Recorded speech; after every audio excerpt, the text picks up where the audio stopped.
Trinidad and Tobago, a beautiful Caribbean island nation with coral reefs, white sandy beaches, palm trees, steel drums, and the most famous carnival in the Caribbean. My guest for this episode, Rodney, grew up in a small, close-knit community on the north coast of Trinidad and talks of an almost idyllic childhood, playing in the jungle and swimming in the river. But this story has a darker side, as his father struggled with a serious addiction which reached crisis point in Rodney's teens. And as a result, Rodney's mother brought him to New York at the age of 15. This also reflected a wider social issue that had developed in Trinidad through the influx of drugs and the violence this brought. This influenced Rodney later in life to pursue a degree in criminal justice in New York. But during his studies, something unexpected happened. That brought him to Tasmania, and it seems on his first visit it was love at first sight. And then in 2018, he came to settle permanently in the Huon Valley with his partner. I was born in Port of Spain General Hospital, and close to the Port of Spain General Hospital, there's a little township called Belmont that's just off the capital city, and that's some of my earliest memories. It was just sort of a quiet little area, not a lot of traffic. Had really good neighbors. Neighbors who I grew up with were like family. We weren't really related, but we were like cousins.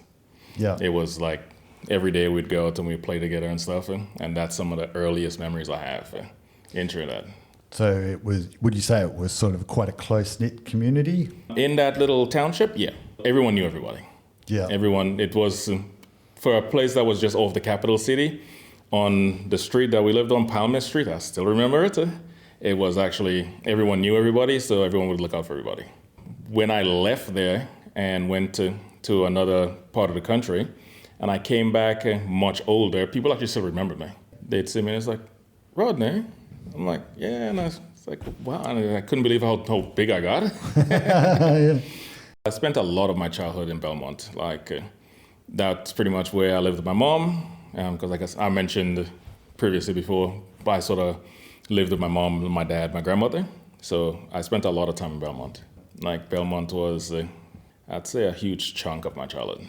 And so what sort of activities did you sort of get up to in Belmont with the other kids, I suppose? Yeah, so my neighbors, Carrie, Kevin, and Misha, okay, we pretty much skateboards, rollerblades, bikes, build our own little ramps and stuff in the road, okay.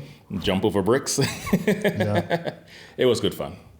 And so you said you said your parents were separated? Yeah.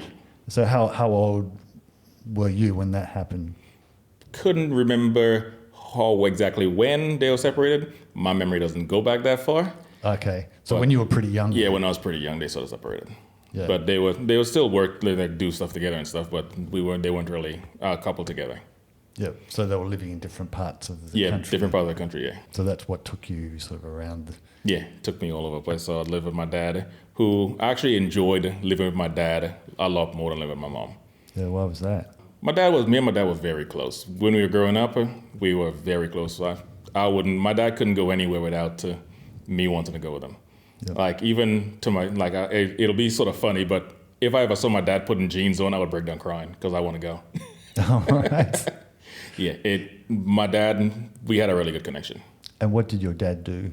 He was a laborer. He pretty much just did labor, and he worked in the hospital for a bit as doing maintenance and stuff. We never really moved around because when he lived in Blantyshires, which is it's a weird word to say, but a bit of trivia, it's actually a French word that actually translates to washerwoman. Because when we got colonized and the British came around and they went and they saw all these women at the river, which is like the main river up there, a bunch of women were pretty much washing clothes. So they named it Blantyshires, which translates to washerwoman. And did you have any siblings? Yeah, I've got, not with my dad, but my mom has two other kids. Well, two of the boys and two of the girls, so 4 in total. Yeah, I've got 4 siblings and she's got 5 kids total. And so were you close to them? Yeah, we're close. Yep. We're very close. They're not living in Tassie with me here, but they all, 3 of them are living in New York, pretty much close with my mom. and my oldest brother, he's still in Trinidad.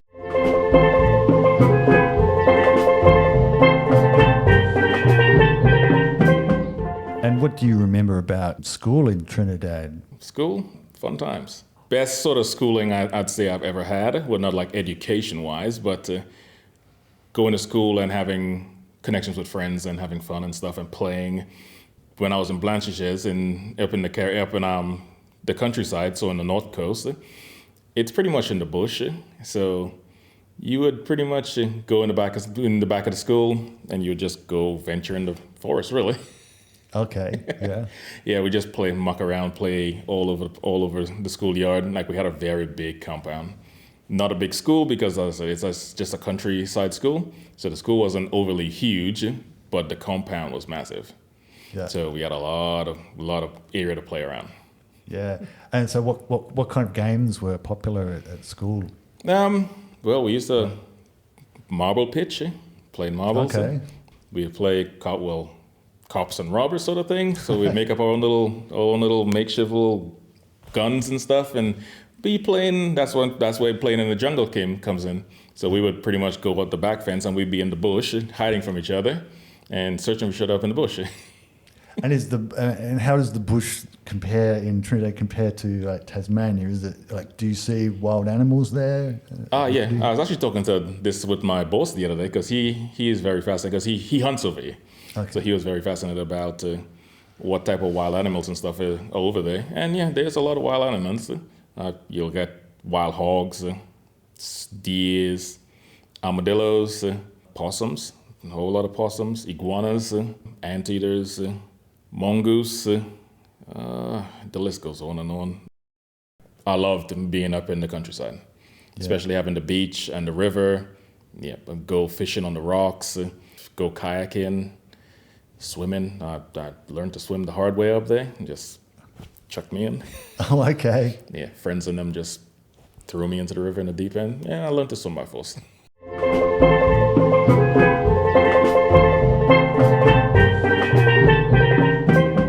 Though my story is sort of fun in some aspect, it sort of takes a darker turn later on in my life because my dad was a drug addict later on in his life. So times got a bit very hard and complicated. So there's a lot of people that actually looked out for me in that point in time. So it's like one of my primary school teachers, Miss Glenda, always looked out for me.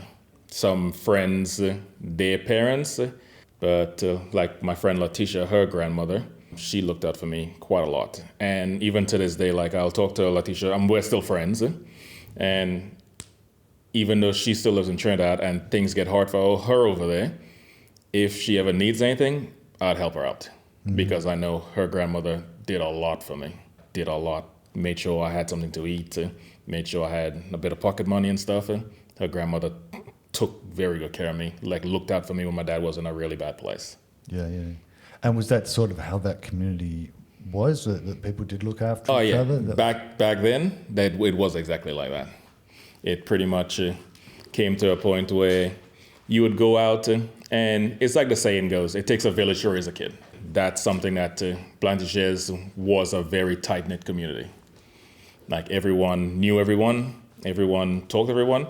Well, we always had this joke about everyone's related to everybody in Blanchisges. Oh, okay, so that's another thing that's got in common with Tasmania, I guess. That's pretty much the big thing that we used to say back, because everyone's related. And a huge population of Blanchisges is actually everyone's related. They don't make the incest jokes or inbred jokes like they do here. Now, that's the first time I hear about that over here. Like, you got a third head on the other, second head on your shoulder. Yeah, but back in Blanchisges, it used to be a very tight-knit community. It's a bit different now, but it used to be very tight-knit.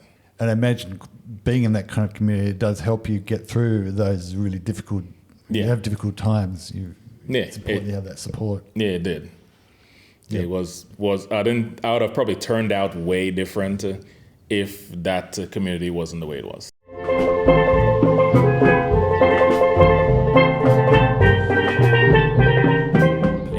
In Trinidad, like your first 3 years of high school is just basic learning. So when you do your first 3 years, they just teach you the basics of maths, English, science, social studies. And then when you do your last 2 years, then you sort of get pushed into a certain direction, because now you need to start choosing subjects for your career. So when I did my first 2 years in Blantyre, it was just basic sort of schooling, basic education stuff. Then when I moved out of Blantyre and I went to live with my grandmother, and I did one more year in high school there. I was in my third year, and then I just started my fourth year, and I had to start choosing subjects. So I started more focusing on business subjects. Yeah, so I did like office administration and principle of accounting and principle of business. Those are my three major subjects. And did you think you were going to be staying in Trinidad long term, or? No. Yeah, because my mother lived in America since I was 9 years old. So I knew eventually I would end up with her, because I knew she was putting paperwork and stuff in place that she was getting all of us over there. Okay. So I didn't know how long it was going to take, but I knew I wouldn't be in Trinidad all my life. Yeah. And I always had a one big dream that I always wanted to travel the world. That's something that I've always wanted to do since I was young. I was like, someday I'm going to just travel. I'm just going to go to this country, go to that country, I just want to see the world. And now, how I'm old and I'm able to, slowly I'm sort of venturing out. And did you have, like, in your mind, did you have an idea about how that was going to happen? Like what job you needed to do, all that kind of thing? Funnily enough, I had 2 major jobs growing up that I wanted to do. Well, didn't know how it was going to go, because I grew up loving wrestling. Okay. Like, I loved the wrestling. I used to watch WWE, Monday Night Nitro and all that stuff, the old school wrestling. Yeah, I always wanted to be a wrestler growing up. I was like, yep, because that allows you to travel. Because WWE traveled all over the place. And I was like, oh, yep, I'd probably go wrestle. And then it's like, growing up, and I was like, yeah, I don't think it'll be the life for me. I wanted to join the military and be a sniper in the military. But then I got this came out of my mind later in life. And when I was in New York and I started going to school and having to figure out where I wanted to be and what subjects I wanted to pursue, I pursued criminal justice. And that's pretty much been my main focus for job. That's been my last focus for where I wanted to end up. Always wanted to be customs officer. What appealed to you about that career? Well, I always because, like I said, my dad had a bad habit with drugs. And if I could have stopped drugs from getting into a certain place, that's one of my focus I wanted to do. That's sort of what pursued me to be customs and border patrol and stuff. Well, wanted to be it too. Yeah. Because it's like, I grew up with drugs becoming a major factor in my life. So I was like, I just wanted to sort of be a prevention to stop the drugs coming into certain places. Yeah. And were drugs very prevalent in Trinidad when you were growing up? Was it sort of an issue in the community, or just around? It wasn't a big issue back then. It is now. Okay. Now it's very bad, like very, very, very bad. And it's gotten out of control now. Yeah, okay. And I guess you're very close to South America, where the supply would come from, I imagine. Yeah, it comes from South America, and Trinidad is just like the drug hub central. Yeah. It comes into Trinidad and just gets sent all over the world. Like, I think when I was back in New York, there was a major drug bust in Oregon, I think it was, in America. 1 million that got carted out, because Trinidad supplies these cans of orange juice that you just mix with water. It's already sweetened. You just mix it with water, and it makes like a couple liters of cordial. And coming out of Trinidad were these canisters that were meant to be orange juice, but they were loaded with cocaine. And it's brought a whole lot of guns to the country as well. Oh, okay. Yeah, because obviously a whole lot of other criminal activities comes along with that. Yeah. So, like, the South Americans bring it in. They come on their boats with guns, trying to protect their drug stash from the Coast Guards and all that stuff. And once you come in with your guns and you come in with your drugs, you offload your drugs, you don't need your guns anymore, so it stays in the country. Yeah. So you have people running around with fully automatic weapons, like my dad. Like my dad was actually killed. Oh, really? Yeah, because he got really bad with drugs, and he was staying at a supplier's house, because he wanted to get his fix. So he pretty much was living at the person's place, doing odd jobs for them, and that person had a rival gang come looking for him. They pretty much beat his wife, almost killed her, and my dad was there, so they took him, threw him in the back of a car, took him to abandoned quarry, and shot him up in the back seat. Wow. And how old were you at that time? I was maybe 17, so not long after I left Trinidad. Yeah, so you sort of heard about it from Yeah. New York. Yeah, and I couldn't actually go to his funeral because I had final exams at the time. Yeah. So I couldn't miss my final exams because I just couldn't redo them, and I couldn't even go. Yeah, that must have been pretty tough. Yeah, it was. It was very, very tough. And so how old were you when it started to become a problem, I guess?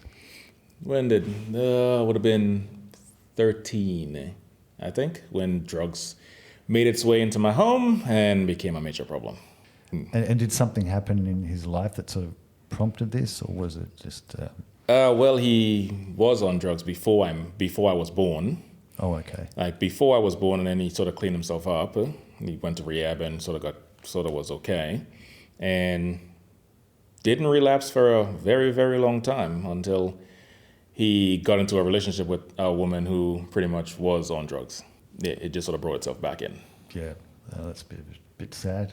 And so obviously that was a big factor in your mum wanting you to come, bringing you over to New York. Yeah.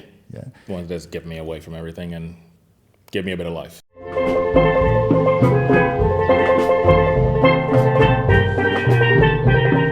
How was that transition of going from like a little island community to this huge metropolis? What was the feeling when you first went there? Exciting, actually, because it's one of the things that everyone dreams about at that point in time, to go away. Pretty much everyone you talk to in Trinidad, want to go to America. Everyone wants to go to America. Yeah. Everyone wants to get out, see the world, and the main place they always think about is America. It's like, go to America and live there, and a lot of them actually do. Yeah. Even if they don't go to live, they go to visit. I started off living in Queens, and then later on we moved to the Bronx. Queens, that's where a lot of people from the Caribbean live? Yeah, pretty much. Most parts of New York, you'll have a lot of Caribbean people. So Queens, definitely a lot of Caribbean people. A lot of Caribbean people in Brooklyn and the Bronx as well. Not so much Long Island, Manhattan, not so much. But yeah, like Queens, Bronx, Brooklyn. Brooklyn is number one. Like you go, anything you need, like you want to get something that you can't get anywhere else that's from the Caribbean, like food related, grocery related, Brooklyn has it. So did it feel fairly familiar to you when you first arrived, just on a bigger scale? Yeah, it's like nothing really changed. You just, it's the same, like we moved over to New York, we ate the same sort of foods, because the same thing you can get in Trinidad, you get it over there. It was a bit different because the first day I got there on, it was a leap year, so it was actually, I think it was the 28th of February that day. Got there, it snowed that day. Oh, right. First day I got there, experienced snow. Was that the first time you'd seen snow? First time I saw snow. Yeah, I loved it. It's like, it's nice and cold. And how did life change from that point for you? 'Cause I guess you're still at school, but yeah, I was still at school, but life was better because, like I said, I just came out of the whole thing with my dad and stuff.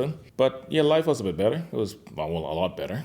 School, new experiences. The first couple of months that I got to New York, sort of very, very much explored New York a bit, because you have to start all over because I didn't really come over it much. So it's like getting myself set up for school. So all the whole immunization stuff and getting applied for school and all that stuff. The going around shopping, Chinatown, yeah.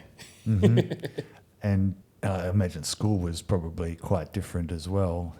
Yeah, it was. It was like my school, because I went to Flushing High School, which was a very populated school, very very populated, and it was in a good way. It was a good school. In a bad way, it was on a bad list of one of like some of the worst schools in New York. Oh, okay. I think it was like ranked number 9 of one of the schools that had a lot of like violence and stuff. Because Okay. New York schools are very violent, as you would think so, because the gangs and stuff, and just certain things you just can't get away from. And did you miss the sense of community that you had Yeah. in Trinidad? Yeah, that wasn't in New York. Yeah. New York, everyone's for themselves. Yeah, that's still very much the impression Yeah. you're going to get. Yeah, even amongst family, everyone's for themselves. Because New York is tough. I'm not gonna lie. That's why I said before when Andrew mentioned about he wanted to go to New York, I'd be like, oh, you get over it pretty quick. Yeah. Because it's like there's no sense of community. You'll have friends and stuff, and you'll do stuff with your friends, but you're on your own.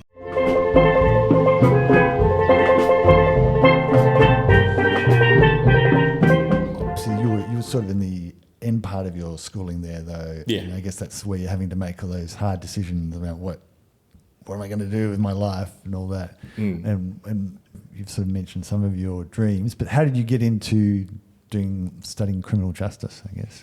Well, when I did get to New York and I got to school, I actually wanted to pursue my subjects that I was doing in Trinidad, so my business subjects. But the school that I went to, Flushing High School, they didn't provide any sort of business subjects. So it's like I just had to do basic. Can't even recall exactly what subjects I studied in high school. Just basic. It wasn't like a. I wasn't going in a special direction. It was just basic education, and I just graduated with just basic high school education. But then I went to college, and trying to figure out what I wanted to do.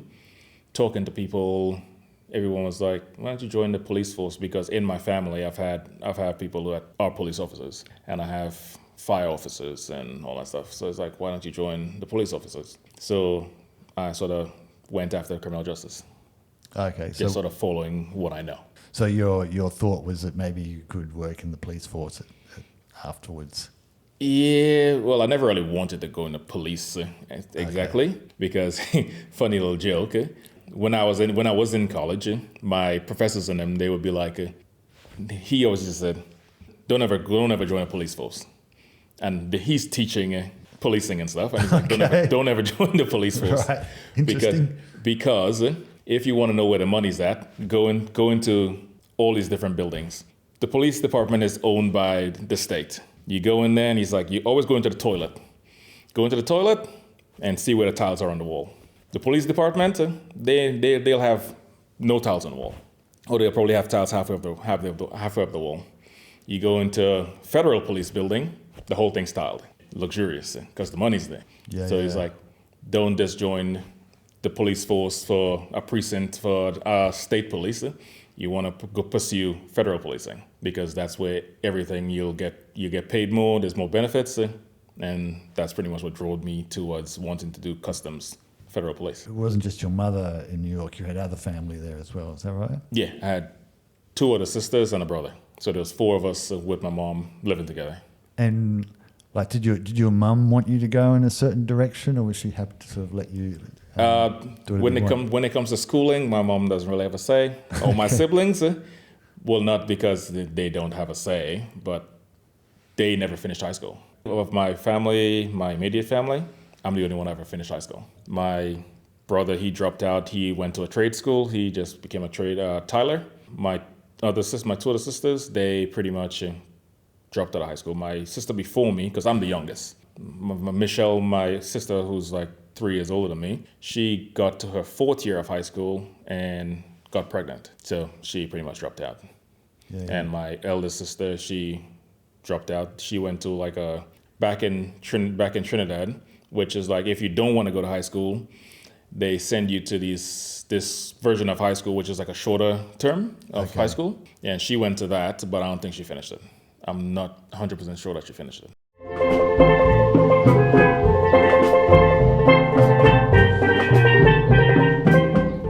I got my bachelor's degree, about the next month after that, I was in Tasmania. Okay. Because during my college year, that's when I met my partner. Okay. So tell me about how did all that happen? Or how did it develop? Well, it's sort of funny because my partner Lisa, she pretty much was on the same team that I was on this online game, Mobile Legends. Not Mobile Legends. Mobile Legends is the game I play now. She also plays that too, but Clash of Clans. But she wasn't too good at it. Wasn't really good at playing Clash of Clans. She is a whole strategy to doing it. You upgrade your buildings and upgrade your troops and stuff. But if you upgrade too fast, you end up with base and weak troops. And she was like Town Hall 10, but shouldn't have been Town Hall 10. Okay. And I started helping her out, and then we started talking and got closer to each other. And one thing led to another, and it just became very close. And then it just became a bit more intimate. So how did it develop from just helping her out to then, I'm going to come over to Tasmania? Well, I didn't come to Tasmania first. She came to New York. Oh, okay. Yeah, she came to New York first. She pretty much, after about a year of us talking and being online and stuff, she decided to take a chance and fly over to New York. First time she ever came out of Australia ever. Wow. It's a pretty big thing, really, isn't it? Yeah. She came over, spent 2 weeks, and I was still going to college then. And we spent a lot of time together over there. Then she left. I was sad when she left. And I think 6 months after she left, I ventured over. I came over. I spent 5 months when I came over the first time. I took a semester off from college. Yeah, right. And spent 5 months over here. Then went back, did another semester of college. Then I took 3 months break from my college and came over for 3, left and stayed over in New York for a year, finished off, graduated, got my diploma, and that was in 2018, and came back over here and just never went back. I mean, that's a pretty big step, really, especially just graduating. Yeah. What made you decide that it was worth taking the chance, I suppose? Well, I gotta say, I came over to Tassie the first time. I fell in love with the place because it sort of reminded me of home.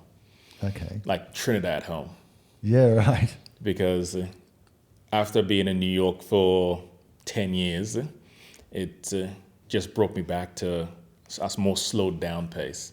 Because New York is just fast. Like I said, no one looks out for anybody. It's just everyone's doing their own thing. It's go, go, go. Everyone's busy. The city's always busy. And like I went to school in Manhattan, so I went to school in the middle of New York, and it's just constantly going. It's not what I'm used to. Yeah, right. I'm used to being in the countryside, in the Caribbean, going on the beach. I've been in New York 10 years, never went to the beach. It just totally changed what I grew up with, being in New York. And when I came over here, and it's like, even though it's sort of the same, you don't go to the beach every day of the year over here because the beach is pretty much cold over here a lot of the times. But you can still go to the beach, and it's just close and the countryside, and like I live in Humanville, which is pretty much a valley and country, and I loved it. This brought me back to my roots. Like my partner, she is tired of the cold. She doesn't like the cold, but I've been talking her out of going to, because she would like either go to Melbourne, Sydney, Brisbane. Her brother lives in Brisbane, and she just wants to be somewhere that's constantly warm. But it's like Tassie is just amazing. Yeah. You go to another big city, it's just gonna be the same sort of thing. It's not gonna be like hustle and bustle like New York, but it'll still be the same fast paced, and I'll get sick of it. I'll definitely get sick of it because I got sick of New York. Even if I didn't meet my partner, I didn't think I would have stayed in New York. I'd have probably gone to another state in America that was a bit more slowed down than New York. So do you remember, like, when you first arrived in Tassie, what your initial impressions were, or the feeling that you had? Yeah, I'd say, like I said, I fell in love with Tassie straight away. And driving around, seeing, because on my first trip, I did a lot of venturing. Like, I'd say there's not a lot in Tassie that I haven't seen yet. Because when I came on my first couple trips, I ventured everywhere. Me and my partner, because she was showing me around Tassie. And it just made me feel like I could live here. And that still happened.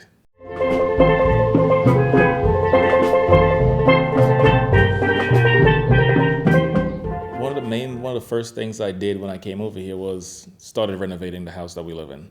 But that's something I'm used to doing because my brother, like I said, he's a tradesman, and I still work with my brother all the time. Okay. So even though I just finished university, I fell into doing renovations and stuff because it's something I'm used to, and fell into doing laboring work because I'm always doing physical stuff. But having to adjust to anything, I'd say there isn't much I actually had to adjust to. And what about getting into work here? Like how did you do that? And was it difficult, easy? I practically fell into my job, to be honest with you. Okay. Because my partner, her son, because she's got an older son, one of his friends is friends with my boss. And it's like my boss was looking for someone to work. And as soon as I got here, it's like, oh, well, Rodney needs work. So, oh yeah, well, send the resume through. Yeah, I just practically got out. Within 3 weeks of coming over here, I was employed. So is that what you've been doing the whole time? Yeah, since I've been here, that's pretty much where I've been. Until now, I'm starting to change. I'm more looking for something that's a bit less physical. I'm getting older, and I've been doing this physical work for quite a while now. I've been laying, like I'm the major pipe layer. Mm-hmm. Like on my job, we lay kilometers of pipe work. Like I can't tell you how much pipes I've put in the ground. I've put a lot of pipes in the ground, and it's physical. And I mean, not just small pipes. I mean, massive 1050 concrete pipes that weigh 800 and something kilos. Yeah. Yeah, it's physical. I'm getting a bit tired of it, so I've actually put in for apprenticeship with TAS Networks. So doing what kind of thing? Well, I've put in for linesman work and also electrical technician. So working on turrets and connecting power lines and stuff. What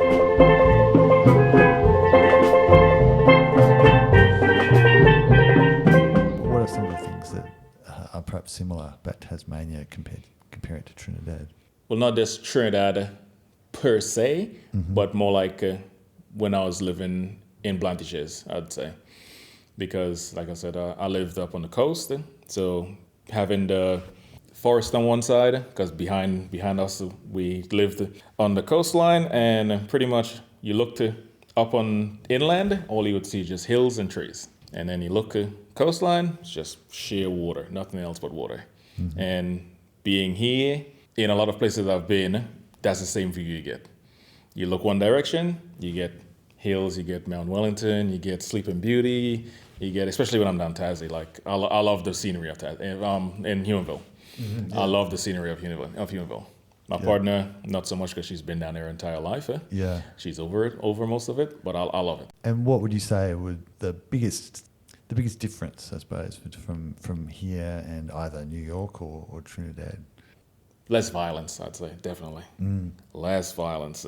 Because in New York, still a lot of violence there. Trinidad, a lot of violence. A lot of violence. I don't know if I was telling you or I told Paul about it, that in Trinidad, 1 year, or even most years, there's actually more murders than there's actual days in the year. Has you found it relatively easy to get to know people here and to build a sort of social network?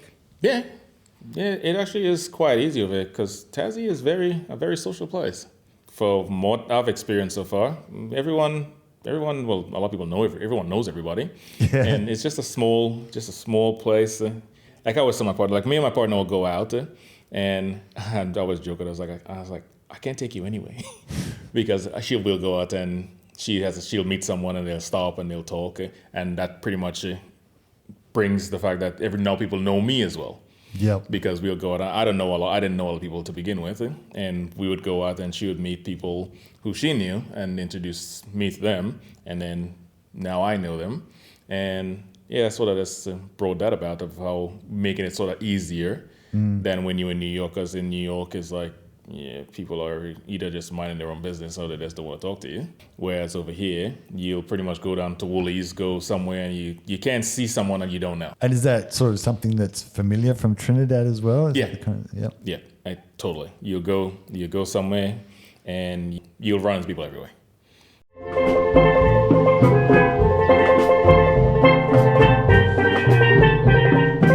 And is there anything that's distinctive about Trinidad that makes it stand out from the other parts of the Caribbean or the other islands, I suppose? Well, everyone loves Trinidad's carnival. Oh, yeah, of course, yeah. Yeah, Trinidad's carnival, that sort of stands out because that goes for 2 days, and people come from all over the world go to Trinidad carnival. Everyone looks forward to it. And it's like people go through all the year. Carnival is as big as Christmas. That's the two major things that people look forward to. Carnival, Christmas, and as soon as Christmas is over, yep, it's Carnival. Carnival is coming up again. Yeah. And so when you were young, did you participate? No. Oh, yeah. No, you don't live in Trinidad and not participate in Carnival. Yeah. That's like a main thing. That's you have like the kids have their own little kiddies carnival, or when I was back in Sandy Grande living with my grandmother and my cousin and stuff, I'd go out on the Monday night and do mud mass, which you would get like clay and stuff and they'd boil it up, and you'd go and you'd get the mud and you'd cover yourself up and just parading in the street covered in mud, really. Oh, okay. Yeah. So everyone gets involved. Yeah. Everyone gets involved. And there's isn't there like a street party or something like that? The whole country shuts down for 2 days. Yeah, right. Monday and Carnival Tuesday, the whole country, nothing is open, everything's shut down, and it's just partying in the street. Yeah, you get all these trucks with all these big speakers, loudspeakers and stuff going through the streets, and people following the trucks, drinking, dancing. Yep, it's just, and then you got in the capital city where there's the big carnival mass, which is pretty much where they get these bands, and you got your costumes and stuff, and they pretty much choose a winner of best costume and best on stage and all that stuff. And the other thing I associate with Trinidad is is that where the steel drums come from? Yeah, that's our national instrument. And is limbo dance from Trinidad? Not limbo dance, but we used to have stick fighting. Used to be a big major thing in Trinidad. What's that? It stems from the native people of Trinidad. So we had the Caribs and Arawaks and stuff, and pretty much stick fighting is when, let's say, two people, and they have these stakes, bamboo sticks. You go and you pick your specific stake, and you pretty much bash each other with it. Okay. It's pretty medieval, but it used to be a big thing. It's not big anymore, but it used to be a big thing. As a kid, you'd go and you'd see stick fighting, and people would get, smacked in the face, blood gushing out. Because it cuts you up. It's bamboo. And a lot of people would think it's sort of barbaric, but it's just what tradition used to be. It's same like with Carnival, like there's still a lot of traditional things with Carnival, like you got the Moko Jumbies and stuff who on their stilts and stuff, and you got your Blue Devils and Trinidad is very big on folk tales, so there's very big on folk tales like Sukunyas and Duens and all that sort of stuff, just weird stuff. One thing I'd always say, I wouldn't tell anyone to never go to Trinidad. It's something you have to experience. Like Trinidad is an experience. You might hear bad stories about Trinidad, and I might actually say, like even with what we just talked about, there's a lot of bad things in Trinidad. But Trinidad, to me specifically, what it means to me, I'd say it's one of the most beautiful places in the world. Like the beaches are amazing, like nice blue waters, coral reefs, food immaculate.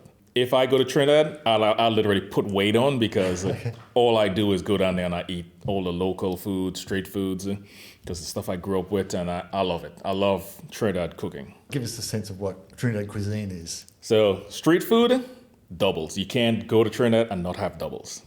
It's pretty much a combination of like an Indian sort of thing. So you got your bara sort of wrap thing, like a flat bread. It's sort of like a naan bread, but it's not naan. It's not made like naan. It's sort of more spongy and sort of yellowish. And you got your chickpeas. You put your chickpeas, have a bit of cucumber chutney or tamarind sauce, hot sauce. You gotta have your hot sauce. Yeah, and that's one of the main street foods in Trinidad. Doubles, pulori. I love roti. I love Indian food. And Trinidad does really good Indian food because we have, West Indians, like West Indies. We got West Indians. And the Trinidad form of Indian food and curries and stuff is really good. I love roti. It's my go-to food. I'm addicted to it. If I cannot go to Trinidad and not have roti. But yeah, like I said, it's an experience. You gotta go experience Trinidad. Like go to carnival, enjoy that. Street foods, vendors, you'll go there. It's always, everyone's clean. Everyone's, because they have very high standards when it comes to food. And that's one thing anyone will tell you about Trinidad. Food is well prepared, like it's very clean, and people take pride in that. And I guess you've got a lot of the ingredients sort of fresh close by. Yeah, it's all fresh. Like everything's locally sourced, and it's just really damn good. They're making me want to go there now. Oh, I wouldn't talk you out of it. I wouldn't talk you out of it. It's very good. I want to go back. I just don't have the time these days. Like everyone who I talk to back home is like, when are you coming home? When are you coming home? Like this is for like 2-3 years now. When are you coming home? Oh, I don't know. I just can't take time off work to just, because if I go, I don't want to go for a week. Yeah. It's a long way to go just to spend a week. Yeah. So if I'm going, I want to go 3-4 months, just relax.